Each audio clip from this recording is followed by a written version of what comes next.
Oli ku There is Still Hope, channel y'essuubi. Tukwagala nnyo we bali kubanga otulaba okutugoberera gwali mu Uganda nawala emitala w'amayanja. Mukama tukwebaza olw'omukyalo oyo omwami oyo n'omwana oyo atulaba tumunyika mu ndagaano y'omusaayi gwo. Mwoyo Mutukuvu otuluŋŋamye okuyita mu Kristo Yesu omwana wa Katonda omulamu.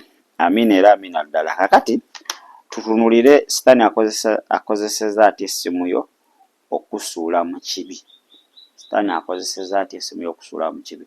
Jjukira wali twagambye akozeseza atya essimu yo okunafuya. Tosobola kugwa mu kibi nga tosoose kunafuwa mu mwoyo. W'obeera w'amaanyi mu mwoyo ekibi okiwangula. Kati asooka kunafuya. Ye vidiyo yaffe gye twasoose olaba olunaku olw'ejjo oba tewagirabye genda ogirabe. Kakati esembayo tugambye akusuula atya mu kibi. Kisookera ddala ng'akozesa pornography. Amasimu ago galiko ebyobuseego ebyobukaba bingi era bangi atandika tabyagala naye wagenda oyitawo ebbanga ng'abiraba mpola mpola yebbirira n'akola ki n'abiraba. Lumu nali nawe ndaze sijja kwogera kifo ekyo ne nsangawo omusirikale yali mukyala ng'atudde yali ku reception be baali abamu ku baali ku reception. N'ensonga zange nenzanjula bikinangamba atuulako awo waiting room n'entuula.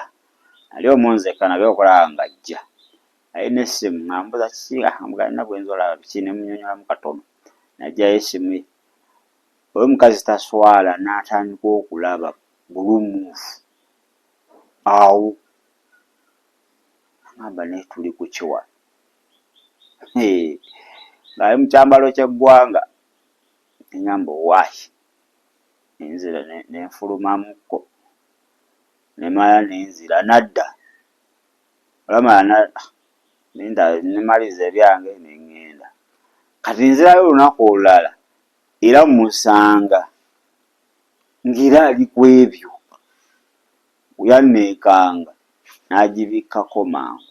So bantu bangi Sitaani akozesezza nnyo amasimu okubayingiza mu buseegu. Wali toli museegu, wali toyagala na bya buseegu. Naye kakati ebyobuseegu bikunyumya n'osinga enjiri. Ebyobwakatonda bitako buyisi bya buseegu byokka.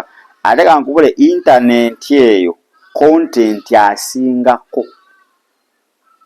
Kuba mbakolera vidiyo eyo, I'm going to categorize content wa bika ebi eringa bisatu. Asinga okuba ng'atambula ku social media okwo ate Sitaani gwakozesa. Era buli omu ogenda olaba nga ayagala afulumye vidiyo oba azanye nga yeekuusiza ku kontenti oyo. Nina kuba nga mbamukolera. Era ojja kulaba ne firimu z'olaba ewaka. Ogenda kulaba n'ebintu by'osinga okulaba nga byekuusa nnyo ku kontenti oyo. Iyo vidiyo ngenda kuba nga ngibakolera nti be careful. Kuba kati kizibu okusanga vidiyo nga terimu kontenti ebika ebyo bye ngenda okuba nga nkumenyera. Lwaki? Sitaani yakibala buli w'omulaba. Kale pornography kyekimu ku Sitaani kyakozesezza okusuula mu kibi. Wali tolina ssimu nga pornography tomulaba. Kati saawa zino pornography kw'osuula kw'osiiba. Kati pornography agenda leeta ekyokubiri kye bayita lust, okwaka. Bakulisa ekyokubiri omubiri gwo yeekalo ya Mukama. Kati otandika okuba nga ogulaga pornography ne gwaka teba tekyali yeekalo ya Mukama.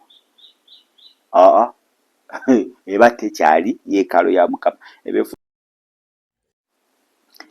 Ekyokusatu gossiping, olugambo. Gomanyi abantu olugambo lwe bakoledde ku ssimu. Wali tolina ssimu ng'olugambo naye kati olw'olina luli international. Obeera Uganda n'olukola mu US. Olugambo sadida. Ontera olulaba mu comment section. Ng'oli lubadde lumwokya talina waaluteeka. Ninaalukasukaawo. N'alukubaawo. So gossiping wayiga olugambo lwe wali tolina mu lukole lwa ssimu eyo, wayiga okusala omugambo ogukubawo n'ogwambaza ebigere n'emikono n'ogutambuza lwa ssimu eyo. Ofuna vidiyo ze bakoze n'okomentingako omugambo ogutabadde na mu vidiyo. Ekyokusatu, omugambo ogwo ojja kusoma Proverb 11 I think 8 if not 18. Envy through comparison, nti obujja. Ibaye bakazi bangi amaka gaabwe gaali gateredde nga tebanafuna smartphone, naye kasa bafuna smartphone kati atandise okukompayalinga amaka ge n'ago gaalaba ku social media. Atandise okukompayalinga obulamu bwe n'obwo bwalaba ku social media. Atandise okukompayalinga obufumbo bwe, abaana be. Abamu ne mufuna obujja yeeraga ki akyaposinga kino nola video nogamuno yeeraga ki n'okwatibwa obujja.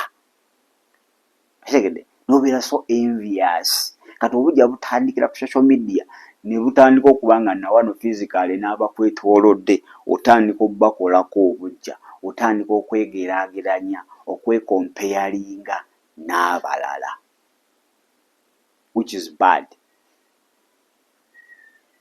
Ekisembayo, wasting time on useless content. Obujja ojja kusoma Exodus 20:17. Kati wasting time on useless content, okumala obudde ku bividiyo oba ku bintu byolaba ebitalina value, ebitakugatta, ebitakuyamba, ebitalina mugaso. Wadde tokimanyi. Sitaani akozesa essimu yo omala obudde olaba bividiyo ebitagenda kuyamba, ebitagenda kugasa, ebitalina mugaso mu bulamu bwo, ebigenda okuleetera okwonooneka obwonoonesi, ebigenda okujja mu kisa ne mu kwagala. Kati zengeri sitaani z'akoze ki? Ye z'asazeewo akozesa essimu asobole okuba nga ate akusuula mu kibi. Kati weegendereze, waliwo gena live mu comment agamba ati essimu yange ngitunda. Nedda, okutunda si ye solution. Wabula ng'okubanga essimu gwagifuga si ye kufuga, kubanga okulemberwa omwoyo wa Katonda. Ekitegeera, kama nkwebaza olabulise kino omwalaba. Manyi ogenda tuluŋŋamya era amasimu gaffe tugenda gakozesa okuba nga tukuweereza, tuleme gakoza mu bintu ebitagasa. Twawule eby'omuwendo omungi okubijjamu ebitagasa, ate obumwa bwaffe bufaanana akamwako. Mu Kristo Yesu omwana wa Katonda omulamu. Yesu muwe obulamu bwe yagenda okuyamba okuba nga ate owangula kino. Gamba Yesu, musazeewo olwaleero nkuwa obulamu bwange, obeere omulokozi era mukama waabwo. Saasira obutali butuukirivu bwange naze n'omusaayi gwo ntukuze okuyita mu Kristo Yesu omwana wa Katonda omulamu tusabidde. Amiina era amiina ddala. Kaakati banafu abali ku Facebook ne TikTok tubadde twogera ku engeri Sitaani gy'akozesaamu amasimu gaffe okutusuula mu kibi. Nga kisookera ddala twogedde ku pornography. Akozesa ebintu by'obukaba, vidiyo ez'obukaba, bifaananyi by'obukaba, n'atuleetera ekyokubiri kye bayita lust. Otuva mu lust, olugambo, wayiga olugambo okuva wafuna social media. Ngero 11:8 I think. Obujja, envy, obujja through comparison, tandika okwegeraageranya ne byolaba. Exodus 20:17. N'ekisembayo wasting time on useless content, omala obudde okulaba ebintu ebitagasa oba ebitalina mugaso. Kale kanetolemu katono wenzira nagambye ngenda kuwa ebika 4 Sitaani byatandise okuba ebitrendinga ku social media oba byatandise okuba nga abantu batandise obyettanira naye nga bya bulabe ebya content biri nga 4-5. Njagala otuule waka oba ng'olaba vidiyo, oba olaba firimu, oba olaba buzannyo bwammwe obwo, ogalaba nga ebintu byonna byengenda okugamba babipakira muli naye mu magezi. Kizibu bitegeera obanga tobikuliddwa, naye babipakira muli lwaki? Balina kye bayisaawo. kanetolemu katono nkomewo. Shalom. Weebale kulaba There is Still Hope. Okumanya ebisingawo tukubire ku 0752 34 14 47 oba ku 0761 08 83 15. Osobola n'otufuna ku email eya tishitv74@gmail.com. Eno ye There is Still Hope, channel y'essuubi.